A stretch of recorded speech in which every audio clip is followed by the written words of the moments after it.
Très bien, les gars. Bon mercredi à tous. Je me suis réveillée. J'ai reçu un message vraiment étrange de la part de mon attaché de presse, Mitchell. Il m'a dit que Newsweek l'avait contacté pour savoir si j'avais un commentaire à faire concernant un autre post de Madame Tina Knowles. Apparemment, la ruche de fans de Beyoncé pense que je suis menacée par elle et Solange. Ils pensent que la sœur de Beyoncé va me tabasser dans un ascenseur. Ma vie est-elle en danger? On va en parler. En plus, chaos au Congrès. Également dans l'actualité, le tout premier député transgenre qui s'est vu interdire l'accès aux toilettes pour femmes. Du moins, c'est le cas sur son lieu de travail désormais. Et apparemment, cette nouvelle selon laquelle les femmes sont des femmes et les hommes sont des hommes a provoqué une onde de choc sur la colline. Mais d'abord, je suis remontée aujourd'hui, vraiment remontée, après avoir découvert par hasard qu'une autre féministe, non, il ne s'agit pas de Taylor Swift ou de Blake Lively, mais cette fois, c'est Anne Hathaway qui est pressentie pour participer à ce qui ne peut être décrit que comme du harcèlement à grande échelle. Sa cible, Anna Nollman de Ballerina Farm. Je ne comprends tout simplement pas pourquoi les gens ne peuvent pas laisser cette femme tranquille et la laisser faire du pain et aimer sa famille. Nous allons donc parler du fait qu'il y a une guerre, une véritable guerre contre les mères au foyer. Ils détestent vraiment, vraiment les femmes qui aiment leurs enfants. Tout cela à venir dans Candace.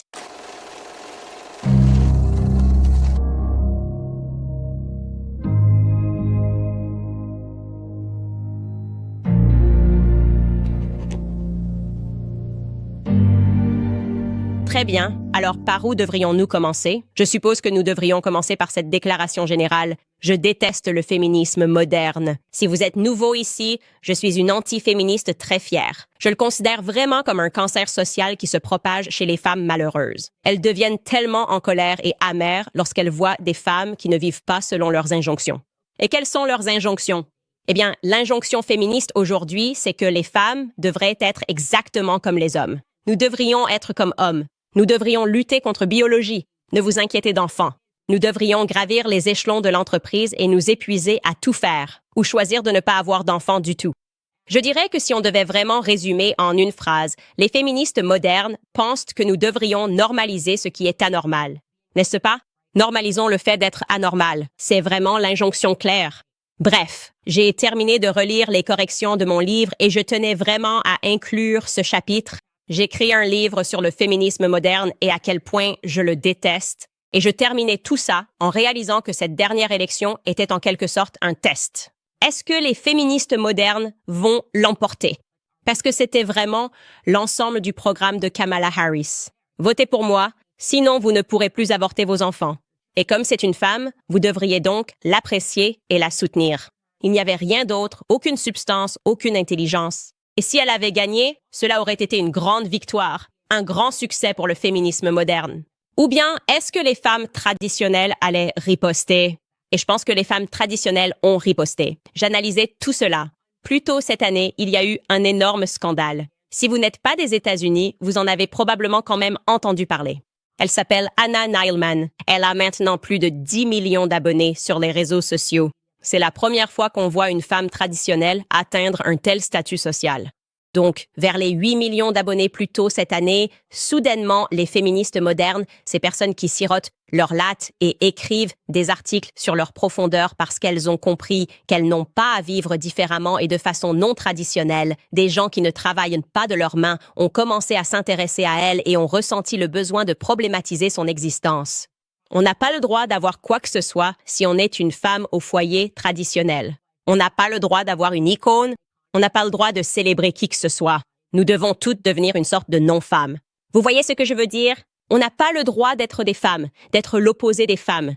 Et là, on vous célébrera. Si vous dites que vous êtes lesbienne, que vous n'avez pas d'enfant, si vous dites que vous avez décidé de vous faire retirer l'utérus et de le mettre dans un bocal en verre pour ne jamais pouvoir tomber enceinte, ce sont toutes des choses pour lesquelles ils écriront un article sur vous, une double page entière, le Covid de Vogue.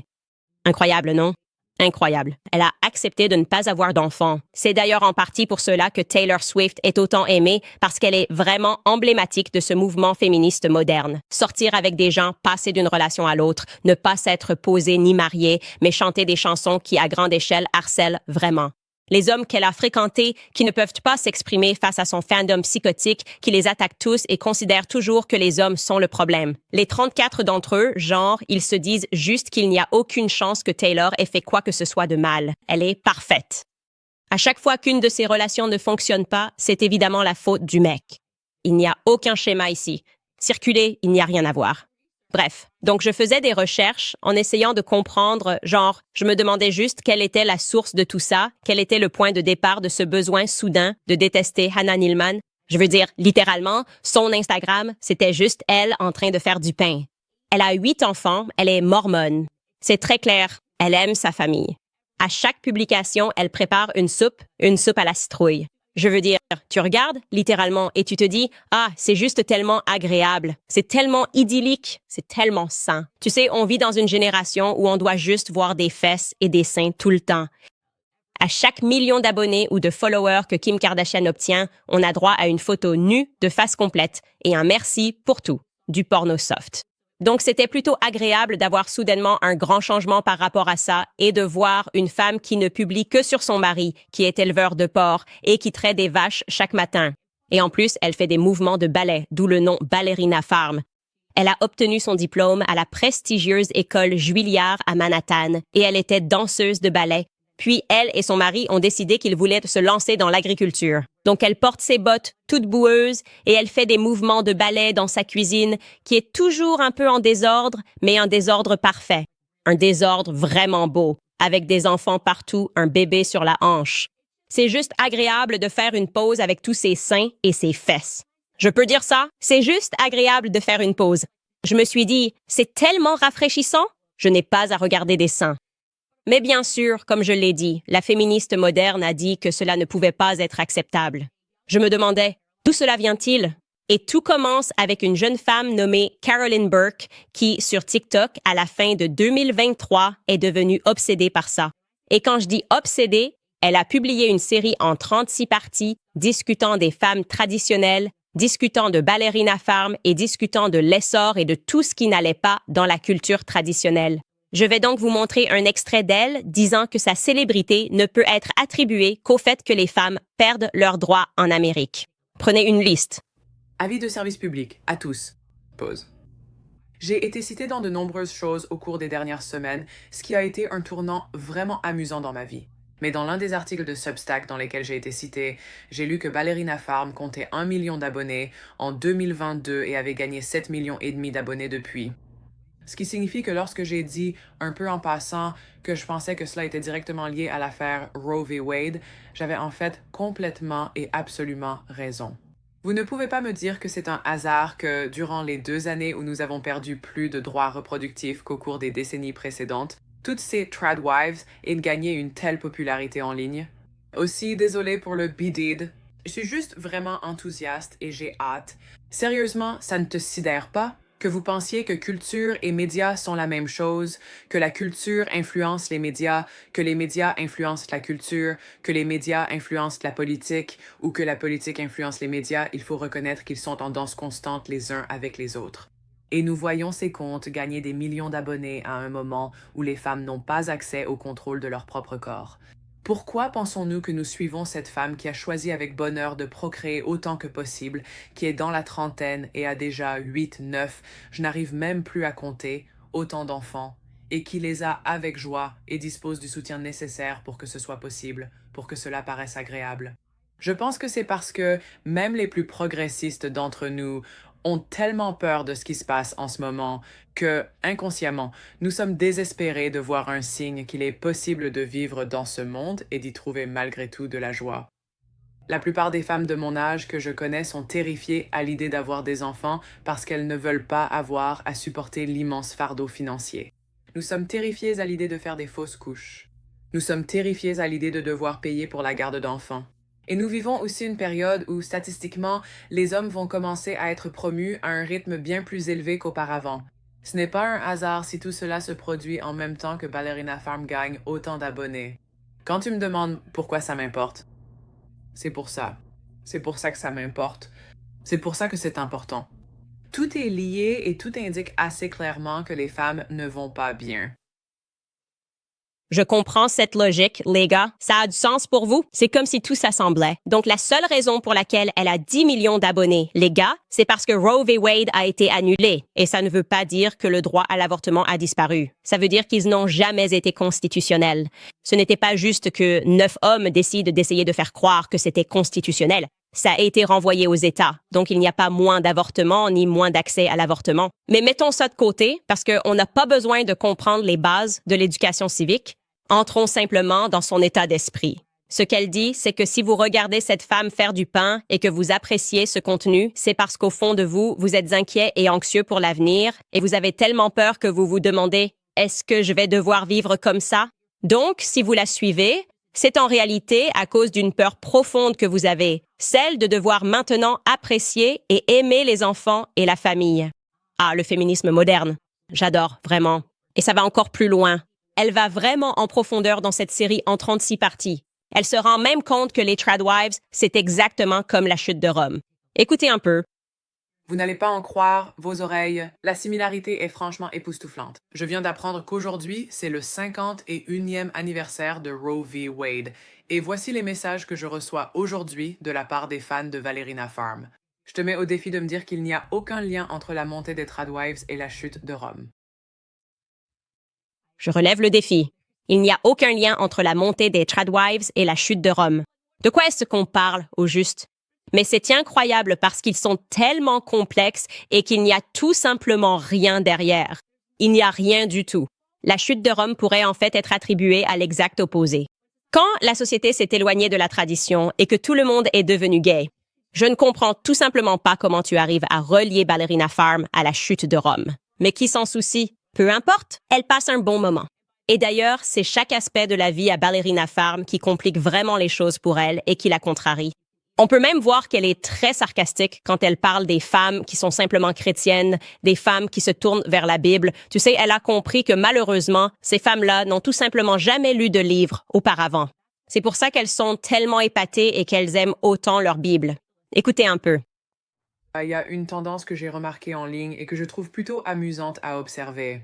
C'est que beaucoup de femmes qui aiment plonger dans la spiritualité New Age deviennent des Jesus Girlies, #JesusGirlies, et elles parlent du miracle de la Bible, à quel point c'est incroyable et à quel point elles sont bouleversées. Et ce à quoi je pense toujours, et je ne cherche vraiment pas à insulter la religion de qui que ce soit ici, ce à quoi je pense toujours, c'est que j'ai l'impression que c'est juste la première fois que vous appréciez la littérature. Personnellement, je ne connais pas beaucoup de personnes profondément chrétiennes et versées dans la Bible qui soient aussi de grands lecteurs. Donc parfois, quand elles parlent de la Bible, je me dis, oui, c'est ça, ce sont des livres. C'est ça, la joie de la fiction. Oui, c'est une expérience. Tu as vécu la transcendance. Moi aussi.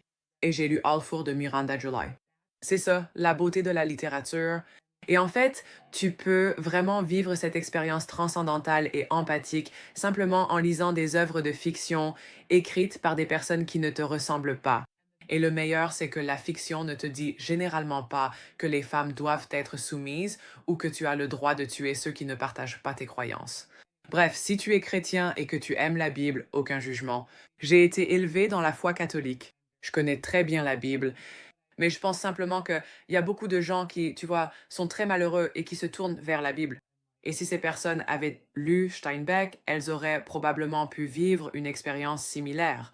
Elles vivaient une connexion avec l'humanité à travers l'art. Mais au lieu d'appeler ça de l'art ou de la littérature, ils appellent ça Jésus. Et je suppose que ça me fait juste sourire. Ne vous sentez pas insultés, mesdames et messieurs. Honnêtement, le vrai problème, c'est que si vous aimez autant la Bible, c'est simplement parce que vous n'avez pas encore lu toute la série Harry Potter. Vous n'avez tout simplement pas encore découvert la fiction et expérimenté une forme de transcendance. Quand j'ai vraiment commencé à réfléchir à la complexité de Lord Voldemort, je me suis dit que ces filles de la Bible ne se rendent tout simplement pas compte qu'il y a tellement plus à découvrir. Quand tu arrives enfin à dire Hermione Granger et que tu le prononces correctement, tu vis un moment de transcendance. Donc, j'ai compris que la majorité d'entre vous êtes en fait quasiment illettrés et c'est pour ça que vous aimez votre Bible. C'est tout. J'adore ça. J'adorerais la mettre dans une pièce, d'ailleurs, avec mon mari qui a un master en théologie d'Oxford et juste la laisser lui expliquer qu'il est illettré et que c'est pour ça qu'il aime autant sa Bible. J'aime vraiment, vraiment ça. Je ne déteste même pas cette fille. En fait, j'apprécie. Je prends plaisir à ce contenu parce que je sais qu'elle pense que ce qu'elle dit est tellement profond et tellement important. D'ailleurs, je devrais préciser ici que je me considère comme une grande lectrice et, je l'avoue, je n'avais jamais entendu parler de ce livre. Elle a mentionné All Four de Miranda July, alors j'ai décidé de chercher ce livre et voici la description qu'on trouve sur Goodreads. All Fours est un roman de 2024 écrit par Miranda July. Le roman suit une femme de 45 ans en périménopause qui, après avoir eu une liaison extra-conjugale lors d'un road trip, connaît un éveil sexuel. Il faut que j'ajoute celui-là à ma liste. J'ai vraiment envie de transcender, de réfléchir aux liaisons extra-conjugales et à la façon dont elles peuvent vraiment m'amener au niveau supérieur d'un éveil sexuel. Bref, donc cette expérience de jeune femme, je devrais ajouter ici qu'on ne peut la décrire que comme un nirvana. Quand le Times a publié cet article incroyablement intrusif sur Hannah Neilman, en plein cœur de Ballerina Farm, je ne plaisante pas en disant qu'elle était contente de cet article. Je me souviens que les gens étaient outrés parce qu'on s'est tous demandé pourquoi vous harcelez Hannah Neilman et Ballerina. Qu'est-ce qu'elle a bien pu faire? Et en gros, cette femme est allée chez elle et bien sûr, elle n'était pas mariée, bien sûr, elle n'avait pas d'enfant et elle cherchait un moyen de faire croire que, même si tout a l'air incroyable sur Instagram, en réalité, Hannah Neilman souffre.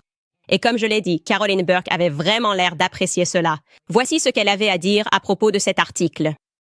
Je voulais revenir sur ce sujet parce qu'il y a quelques jours, un nouveau portrait de Ballerina Farm est sorti. Il a été écrit par la journaliste Megan Agnew. C'était pour The Times et cela illustrait vraiment le point que j'essayais de faire valoir il y a 6 mois.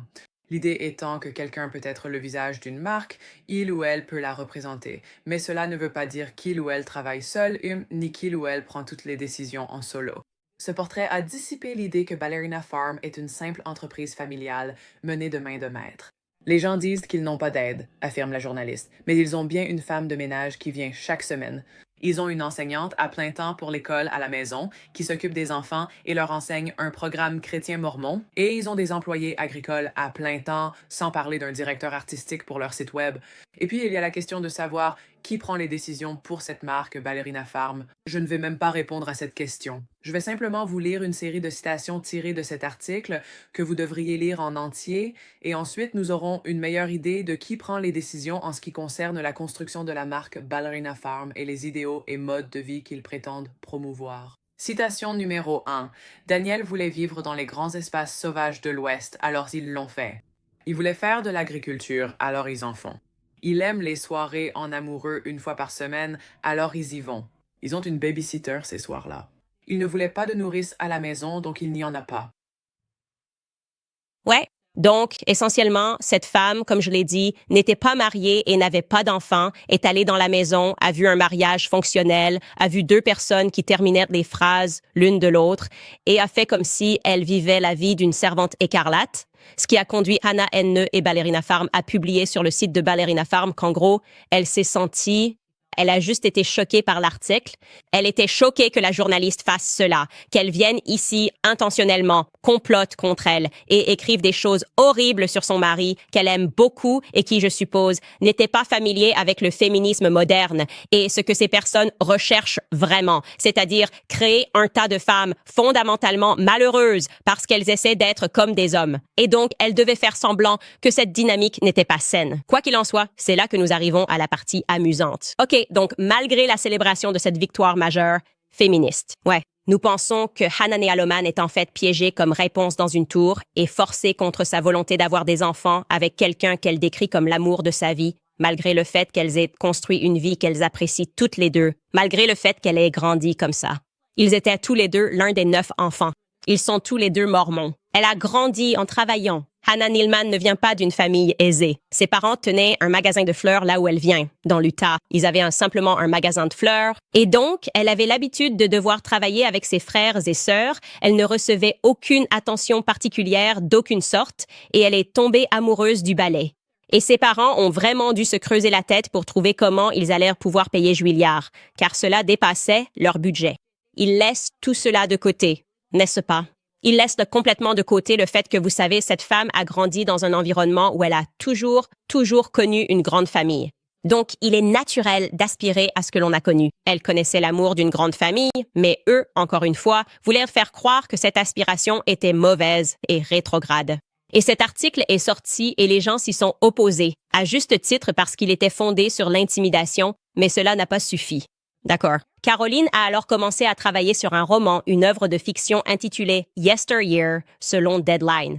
Voici ce qu'est le livre qui est en cours de publication. Voici de quoi il s'agit. Il s'agit d'une femme nommée Nathalie, une femme qui mène une vie traditionnelle. Sa charmante ferme sur un ranch en activité est rustique et joliment encombrée. Son mari, un cow-boy séduisant. Ses 6 enfants, chacun plus adorable que le précédent. Et alors, s'il y a des nounous et des producteurs en coulisses, sa cuisine cache des réfrigérateurs et des fours de qualité industrielle. Son mari, l'équivalent républicain d'un Kennedy. Sa fille aînée commence à se demander si sa mère est une tradwife. Ce que les abonnés de Nathalie, tous ces 8 millions de fans, ignorent ne peut pas leur faire de mal. Et les femmes en colère, ces privilégiés de la côte Est issus de l'Ivy League, qui la traitent d'iconoclaste anti-féministe, alors qu'en réalité, elles sont juste jalouses. Nathalie ne vit pas simplement la belle vie. Elle vit l'idéal de ce que la vie devrait être et se trouve justement à construire un empire à partir de cela. Puis elle se réveille dans une vie qui n'est pas la sienne. Dun dun dun. Sa maison, son mari, ses enfants. Ils sont tous familiers, mais quelque chose ne va pas. Sa cuisine est éclairée par un feu crépitant plutôt que par l'électricité. Ses enfants sont sales et échevelés. Son mari aux mains douces est soudain devenu un agriculteur compétent. Sa fille l'informe que nous sommes en 1805 et qu'hier encore, Nathalie était en train de rassembler des photos de pain au levain fait maison pour son Instagram. On attend désormais d'elle qu'elle transporte du bois de chauffage et qu'elle lave les vêtements à la main jusqu'à ce que ses mains saignent. Que c'est le roman et qu'elle publie le roman. Et bien sûr, quand Hollywood a vu ça et a dit qu'il allait publier un roman. Un cauchemar dystopique sur la vie d'Hannah Needleman. Nous l'adorons. Inscrivez-nous. Se moquer des femmes au foyer. Problématiser les personnes qui consacrent leur vie à leur famille. Faire passer la tradition et les penchants biologiques naturels pour un cauchemar. Inscrivez-nous. Amazon a officiellement décidé qu'ils allaient adapter Yesteryear en film. Ils ont fait une offre et ils l'ont obtenue. Et devinez qui a décidé qu'elle allait le produire et jouer le rôle de Hannah Needleman. Je veux dire Nathalie. Nathalie. Ces mamans d'Instagram qui font du pain au levain, Anne Hathaway. Voici l'article de Deadline. Amazon remporte l'enchère pour le livre à succès Yesteryear. Anne Hathaway est attachée au projet en tant qu'actrice principale et productrice de l'adaptation du roman de Carolyn Burke. C'est le bon moment pour vous rappeler qu'Anne Hathaway se proclame féministe et qu'elle veut que vous sachiez que c'est un thème récurrent. Tous les plus grands tyrans veulent que vous sachiez qu'ils sont féministes. C'est juste quelque chose que j'ai remarqué. Pour soutenir les autres femmes, elles doivent attaquer celles qui ne veulent pas vivre comme elles et qui poursuivent les rêves des hommes. Soit vous êtes avec elles, soit vous êtes contre elles. Et j'imagine que Hannah Needleman et son mari sont clairement contre elles. Et donc, ils ont maintenant décidé que cette femme qui a accumulé beaucoup trop de pouvoir pour eux, vivant un style de vie traditionnel, beaucoup trop de gens la suivent, vivant un style de vie traditionnel, ils ont décidé que nous allions l'intimider à l'échelle industrielle. Je veux dire, Anne Hathaway est tellement féministe, soit dit en passant, qu'elle a été nommée ambassadrice de bonne volonté des Nations Unies pour les femmes, parce qu'elle est très préoccupée par le fait que les femmes aient des droits comme les hommes. Voici ma question. Pourquoi Hollywood déteste-t-il autant la tradition? C'est tout simplement incroyable pour moi de regarder ça. Et au fait, il y a eu tout ce scandale aléatoire où tout le monde a commencé à détester Anne Hathaway, mais personne ne savait vraiment pourquoi. Hathaway, je n'ai rien fait et me déteste. Tu as fait quelque chose. Maintenant, tu as réellement fait quelque chose. Et peut-être que ce que les gens percevaient à ton sujet, Anne Hathaway, c'est que tu es une imposture. Tu sais, tu dis une chose et tu fais le contraire. Tu es une actrice. Tu es toujours en train de jouer un rôle. Tu joues le rôle d'une personne qui se soucie des femmes, alors que tu as décidé de participer à la moquerie d'une femme qui ne t'a rien fait. Cette femme, Handy Woman, n'a rien fait. Elle n'a pas pris de position politique. Elle fait littéralement de l'agriculture et élève ses enfants. Et il continue de faire comme s'il y avait quelque chose de compliqué derrière tout ça. Eh bien, saviez-vous qu'elle a des ouvriers agricoles? Bonjour? Oui, les élites des côtes peuvent comprendre ça assez rapidement. Les gens qui font réellement de l'agriculture savent que ce ne sont pas seulement 2 personnes qui élèvent des porcs et gèrent toute une ferme laitière. En fait, nous supposons automatiquement qu'il y a des ouvriers agricoles. Vous n'apportez aucune nouvelle en nous disant cela, bande d'imbéciles. Vous nous faites prendre conscience que vous êtes déconnectés de la réalité. Elle a des ouvriers agricoles. Certainement pas. Je pensais que chaque jour, elle se réveillait et faisait tout ça toute seule, qu'elle dirigeait toute une ferme laitière et toute l'entreprise toute seule. Oh quoi? Elle a un assistant? Oh quoi?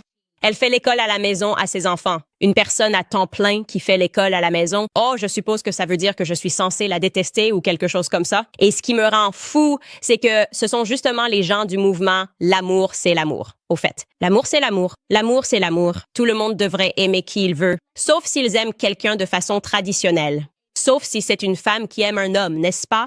Sauf si c'est un chrétien qui aime un autre chrétien, qui s'engage envers le Seigneur et envers sa famille, et qui a le sentiment d'être béni par le Seigneur lorsqu'il peut faire cela tout en créant une entreprise à partir de ça. C'est incroyable. C'est pour ça que les gens se tournent vers Ballerina Farm et la regardent. Parce que c'est merveilleux de pouvoir faire ce qu'on aime avec sa famille. Quel objectif! Quel objectif incroyablement inspirant. Ne pas avoir à prendre l'avion et jouer la comédienne pendant 7 mois ou toute une année en incarnant quelqu'un d'autre. Tu peux vraiment être toi-même et trouver comment transformer cela en entreprise. Pourquoi est-ce que ça les rend fous? Parce que, comme je l'ai dit, ce sont tous des hypocrites. L'amour, c'est l'amour. L'amour, c'est l'amour. Qu'un homme aime un autre homme ou qu'une féministe aime une autre féministe, l'amour, c'est l'amour. Nous devons le défendre. Sauf, bien sûr, s'il s'agit de conservateurs. Sauf, bien sûr, s'il s'agit de personnes qui ont des objectifs assez simples. Ils veulent simplement aimer leur famille, la protéger, cultiver leur propre nourriture et ne pas manger de toxines. Alors là, il faut absolument détester ça, je me révolte. Et je suis tellement choquée, je suis vraiment choquée qu'Anne Hathaway participe à ce projet et ne pense pas qu'on va voir clair dans ce jeu. Je voulais donc que vous sachiez que Ballerina Farm est sur le point d'être harcelée par une actrice de premier plan qui vous regardera droit dans les yeux en vous disant à quel point elle se bat pour les droits des femmes. C'est tout ce que j'ai à dire. Ah, en fait, je veux aussi ajouter ceci parce que dans mon livre, je théorisais qu'au cœur du mouvement féministe moderne, il y a des femmes qui sont simplement mécontentes des choix qu'elles ont faits dans leur vie. Et donc, qu'est-ce qui a poussé Caroline Burke à devenir aussi obsédée par Hannah Nielman au point de publier une série de 36 épisodes pour essayer de la démolir et de la comprendre? Et je pense qu'elle l'a révélé dans une publication Instagram. Elle a publié cela lorsque l'annonce a été faite que son livre allait être adapté en film sur sa propre page Instagram. C'est très révélateur. Elle écrit en bas qu'elle a passé la majeure partie de 2023 à se demander si elle avait raté le coche dans sa propre vie. Pendant une décennie, j'avais essayé de devenir romancière, mais tout ce que j'avais vraiment réussi à faire, semblait-il, c'était d'accumuler une impressionnante pile de faux départs et d'occasions manquées. Je ne savais pas quoi faire, je ne savais pas si je devais continuer à écrire, je ne savais pas à quoi ressemblerait ma vie si j'arrêtais. Je ne savais pas si je voulais être mère, si je pourrais supporter la précarité mentale de commencer un parcours aussi entièrement défini par l'effacement de l'ego, au moment même où je vivais la dissolution complète de l'identité que je m'étais imaginée. J'avais l'impression, pour être honnête, qu'une partie de moi était en train de mourir, ou peut-être était-elle déjà morte. Alors, ce qu'elle a fait en 2023, alors qu'elle traversait cette mort et réalisait qu'elle avait consacré tant de temps à sa carrière, c'est qu'elle a ensuite porté son attention sur Hannah Nielman, qui avait fait le choix opposé, qui avait choisi de se marier très jeune alors qu'elle terminait sa dernière année d'études et avait décidé de se consacrer à sa famille. Et elle a investi ses élans créatifs dans le fait de projeter sur Hannah Nielman ce qu'elle sentait ne pas avoir accompli dans sa propre vie, à savoir avoir des enfants. Et ce que je veux dire, c'est que peut-être que ce projet Amazon va devenir un succès et peut-être que les féministes vont l'adorer et lui décerner un prix. Mais cela n'a rien à voir avec le fait de serrer ses propres enfants dans ses bras le soir. Je crois vraiment, vraiment que détester Hannah Nielman ne te rendra pas heureux le soir. Bref, je voulais vous rappeler à propos de Hallow. Cela dit, et en parlant des chrétiens et de combien nous sommes détestés sans aucune raison, la meilleure façon de garder Dieu au centre de cette saison est de rejoindre le défi de prière de l'Avent 25 de Hallow. Hallow est la première application mondiale de prière et de méditation chrétienne, offrant des milliers de prières guidées pour vous aider à vous rapprocher de Dieu. Leur défi de prière s'appelle « Car Dieu a tant aimé le monde » et il va vous aider à expérimenter le pouvoir transformateur de l'amour de Dieu. Dans le défi de prière, le survivaliste Bear Grylls et Jonathan Rumi de la série The Chosen vous guident à travers le livre A Severe Mercy, qui raconte l'histoire remarquable de la rencontre d'un couple avec Dieu. Vous entendrez également le pasteur Francis Chan et Jeff Cavins qui vous proposeront des réflexions sur les Écritures et l'acteur Kevin James participera au défi pour discuter du classique spirituel Divine Intimacy. Cette saison sera une occasion magnifique d'être véritablement transformé par Dieu. Alors n'attendez pas. Vous pouvez bénéficier de 3 mois gratuits dès maintenant en vous inscrivant sur allo.com Candace. Consacrez du temps à la chose la plus importante ce Noël, votre relation avec Dieu. C'est allo.com Candace. Et vous bénéficierez de 3 mois gratuits sur Allo. Très bien, passons à cette histoire du Congrès, car apparemment les gens sont tellement choqués et tellement indignés. Les hommes sont des hommes, les femmes sont des femmes. Que sommes-nous en train de dire? Parce que nous fonçons vers le futur. Et dans le futur, vous pouvez être ce que vous voulez. Très bien. Laissez-moi donc vous raconter l'histoire d'une personne nommée Timothy McBride. Tim de McBride est né à Wilmington, dans le Delaware, la ville natale des Biden. Le père de Timothy était avocat et sa mère était conseillère d'orientation. Je ne peux pas vous dire combien de fois, lorsque vous examinez l'histoire des personnes transgenres, il y a un conseiller d'orientation et un thérapeute en arrière-plan. De toute façon, alors qu'il était un jeune adulte, Timothy est devenu très actif en politique et est devenu simultanément très proche de la famille Biden. Il était en fait membre du personnel de B. Biden en 2010. C'est le fils défunt de Joe Biden qui est malheureusement décédé d'un cancer. Et 1 an plus tard, Timothy a fait sa transition et est devenue Sarah McBride. Nous avons maintenant Sarah McBride. Et Sarah a poursuivi sa relation avec la famille Biden, travaillant tout récemment au Bureau de l'engagement public et des affaires intergouvernementales de la Maison-Blanche, œuvrant activement sur, oui, vous l'avez deviné, les questions LGBTQ.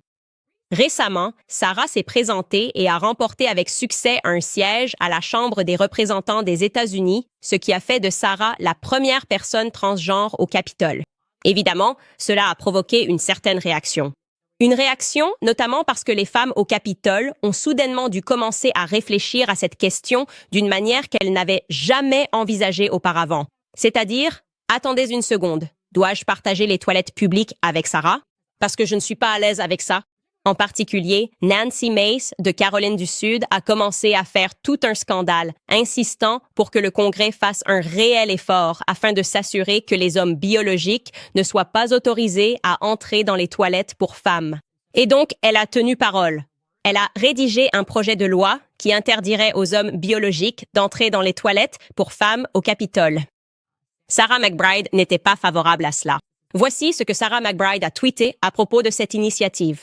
Sarah a tweeté « Les Américains ordinaires vont travailler avec des personnes dont le parcours de vie est différent du leur et interagissent avec elles avec respect. J'espère que les membres du Congrès pourront faire preuve de la même bienveillance. » Elle a ajouté « Il s'agit d'une tentative flagrante d'extrémistes d'extrême droite pour détourner l'attention du fait qu'ils n'ont aucune solution réelle aux problèmes auxquels les Américains sont confrontés. Nous devrions nous concentrer sur la baisse du coût du logement, des soins de santé et de la garde d'enfants, pas sur la fabrication. Des guerres culturelles. Les habitants du Delaware m'ont envoyé ici pour rendre le rêve américain plus abordable et accessible. Et c'est sur cela que je me concentre. Pour être clair, j'ai l'impression que si c'était votre priorité, faire baisser le coût de la vie, peut-être que lorsque vous travaillez à la Maison-Blanche de Biden, très cher. Mais ne m'écoutez pas, ça n'a pas d'importance. Évidemment, le message ici est clair. Les républicains ne s'intéressent à ces histoires de toilettes que pour détourner l'attention du fait que l'économie, que les démocrates contrôlent depuis 4 ans, est un véritable désastre. Et je peux vraiment vous dire que Nancy Mace n'a pas du tout apprécié cela, absolument pas. Tout d'abord, se faire traiter d'extrémiste. Voici ce que Nancy Mace a déclaré aux journalistes à ce sujet. Le fait d'être féministe fait de moi une extrémiste. Je l'assume totalement. Est-ce que cette initiative est une réponse à l'arrivée de la députée McBride au Congrès? Oui, absolument, et même plus encore. Je ne vais pas tolérer qu'un homme... Vous savez, si quelqu'un avec un pénis se trouve dans le vestiaire des femmes, ce n'est pas acceptable. Et moi-même, je suis une victime d'abus. Je suis une survivante d'un viol. Je souffre de stress post-traumatique à cause des abus que j'ai subis de la part d'un homme. Et je sais à quel point les femmes et les filles sont vulnérables dans les espaces privés. Donc je vais absolument à 100% m'opposer à tout homme qui veut être dans les toilettes des femmes, dans nos vestiaires, dans nos cabines d'essayage. Je serai là à te combattre à chaque étape. Nancy Mace a également réaffirmé sa position dans un tweet en écrivant ceci. Oh, tu pensais que me menacer allait me faire taire? Non. J'ai simplement redoublé d'efforts et déposé un nouveau projet de loi pour protéger les femmes et les filles dans tout le pays, sur toutes les propriétés fédérales, partout. Au départ, Nancy Mace proposait simplement un projet de loi qui empêcherait les hommes biologiques, d'entrer dans les toilettes des femmes au Capitole.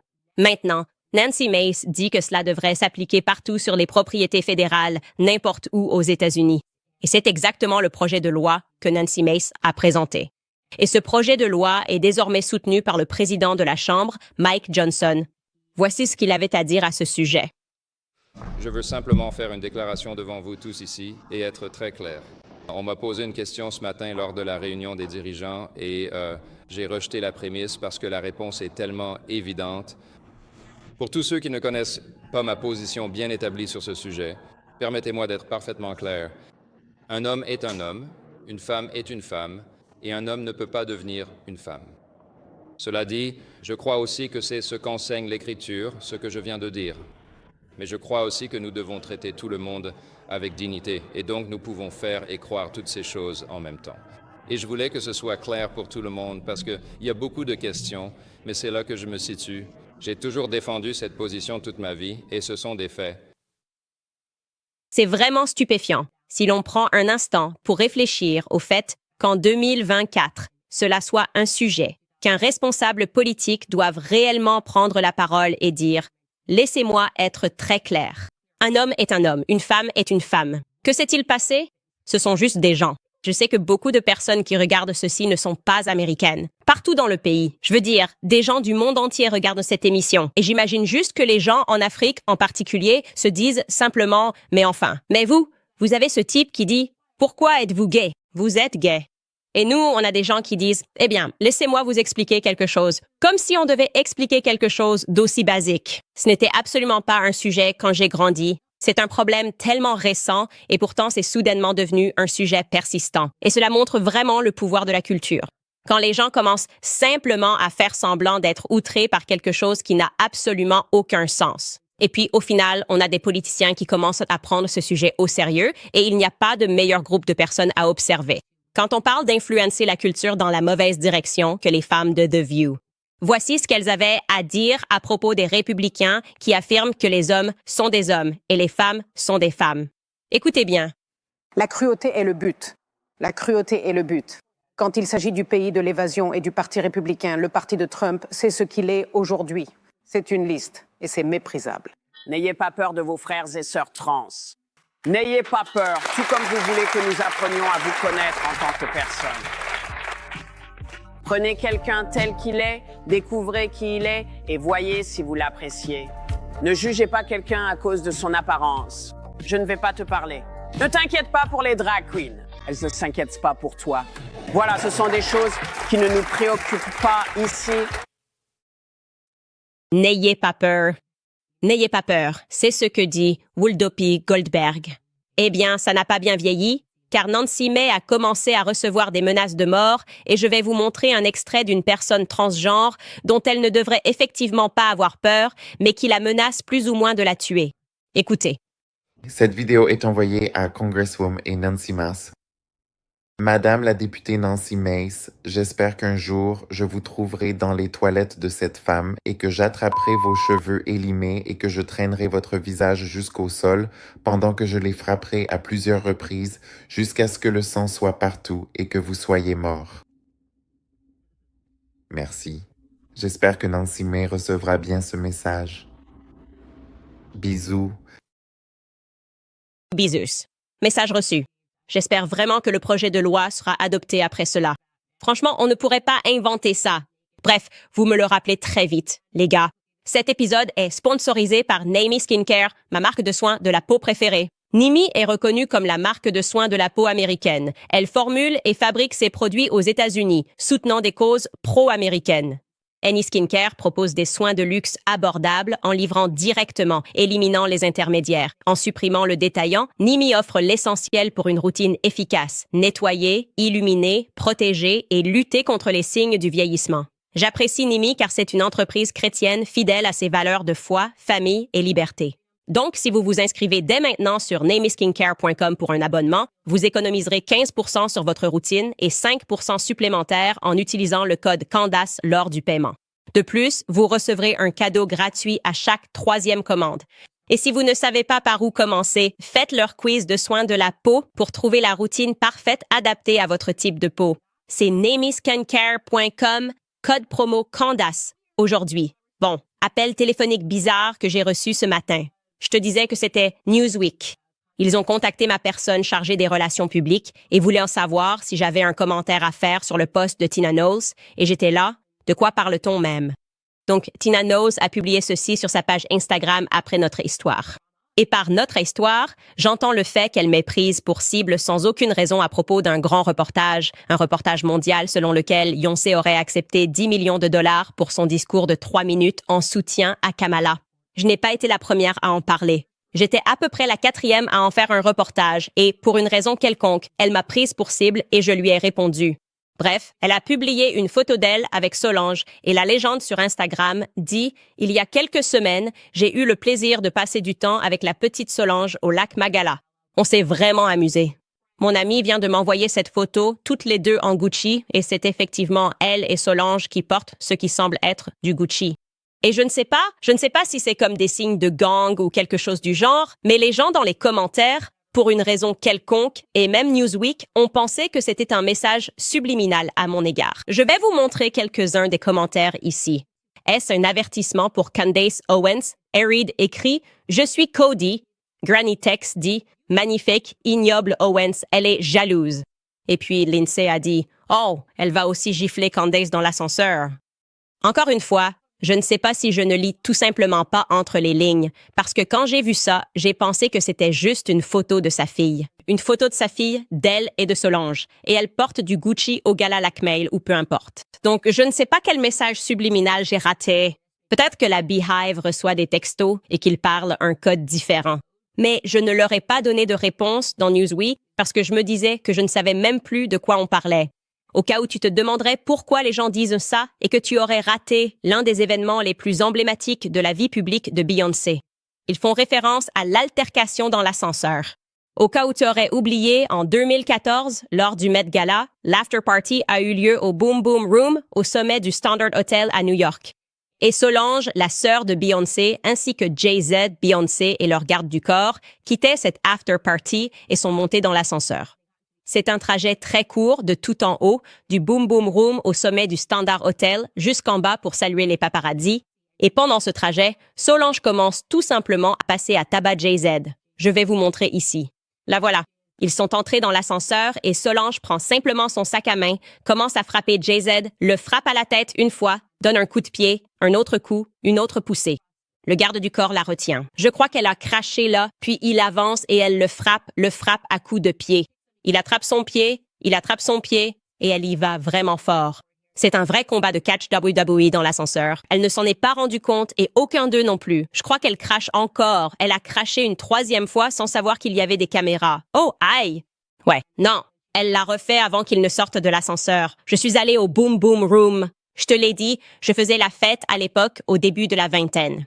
Comme je l'ai dit, il y a environ 5 mètres à marcher après être sorti de l'ascenseur avant de devoir saluer les paparazzis qui attendent dehors. Ils se sont tous ressaisis devant les paparazzis quelques secondes plus tard et ont fait comme si cette attaque n'avait jamais eu lieu. Les voilà qui sortent juste de l'ascenseur après qu'elle ait tabassé Jay-Z. Regarde Beyoncé, elle a un joli sourire. J'adore ça.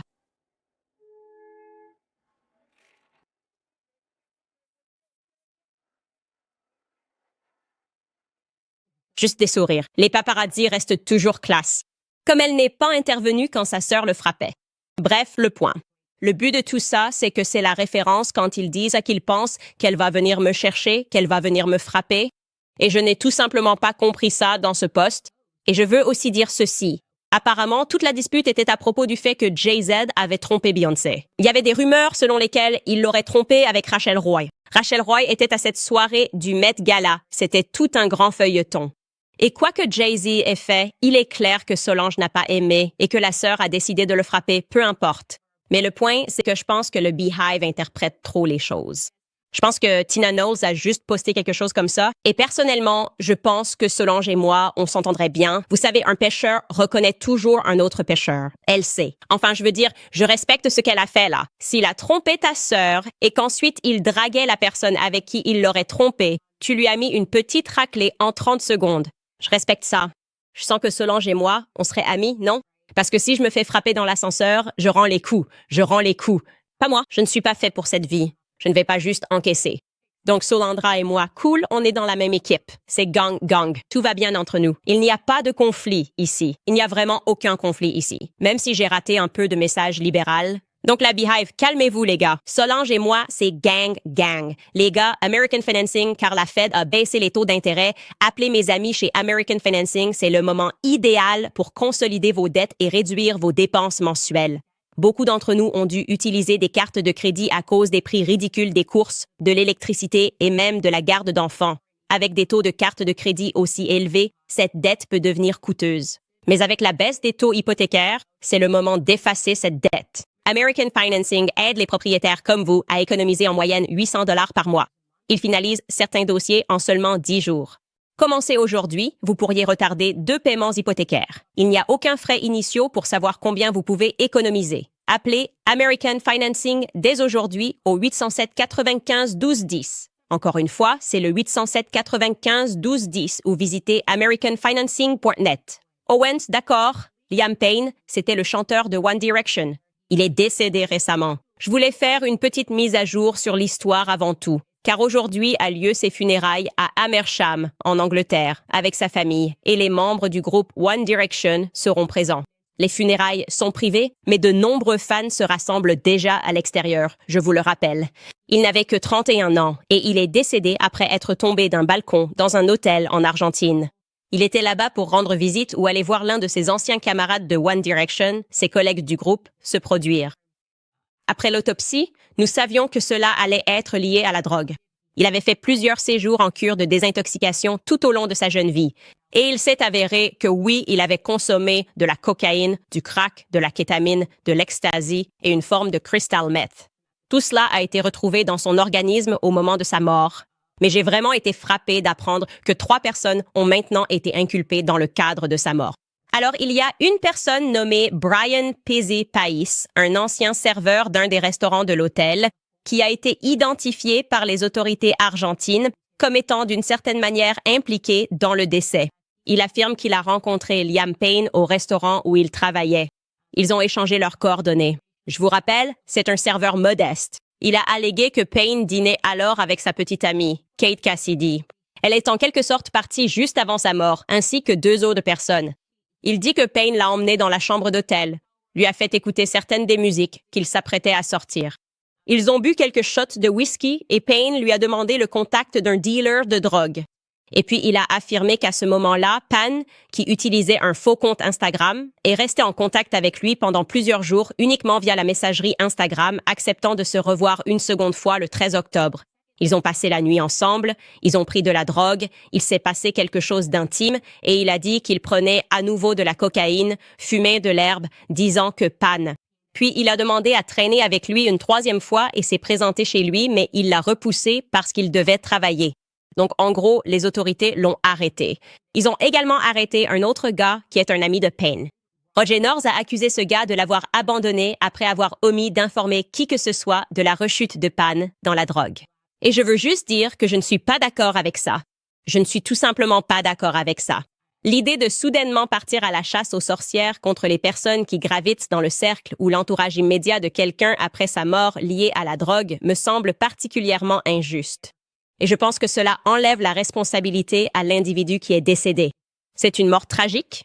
Évidemment, nous en apprenons davantage à mesure que de nouvelles informations sortent, que ce soit de la part de son ex-fiancé sur le fait qu'il s'agissait d'une personne très tourmentée luttant contre la drogue et dire « Ok, eh bien, ta vie est terminée, tes décisions t'ont mené là, et maintenant, nous allons ruiner la vie de tous ceux t'entouraient. Cela me paraît injuste. » Et l'une des choses qui me frappe, c'est qu'une fois qu'ils commencent à traquer les dealers, on dit « Eh bien, c'était ta responsabilité. Tu aurais dû informer qu'il faisait une rechute. Tu l'as laissé seul. » C'est de l'abandon. Ce qui me frappe toujours et qui me rend fou, c'est qu'ils vont mettre un dealer en prison quand quelqu'un meurt d'une overdose. Mais ils ne s'en prendront jamais à Big Pharma de la même manière. Comme si Big Pharma n'avait qu'à payer des amendes quand ils rendent toute l'Amérique accro aux opioïdes, à la méthamphétamine ou à la cocaïne en prescrivant des médicaments beaucoup trop puissants pour un simple mal de dents. Et ensuite, ces personnes se tournent vers la rue et vers les petits dealers. Mais les grands responsables de l'addiction sont toujours ignorés. Et Liam Payne n'est pas devenu accro à la drogue en Argentine. Il n'était pas devenu dépendant aux drogues quand il a rencontré ce serveur. Et donc maintenant, ce serveur va devoir se battre pour sa vie. Je ne dis pas qu'il était responsable, mais penser qu'on t'accuse en lien avec cette mort alors qu'il a sauté d'un balcon, ça semble tout simplement injuste. C'est une mort tragique. Je suis sûre que c'est très difficile à vivre pour sa famille. Je suis sûre que c'est aussi très dur à vivre pour son camarade du groupe One Direction. Et c'est certainement aussi très difficile à gérer publiquement pour les fans de One Direction. Mais nous devons commencer à tenir les gens responsables, surtout quelqu'un de cet âge, 31 ans, pour ses propres actions ou son inaction.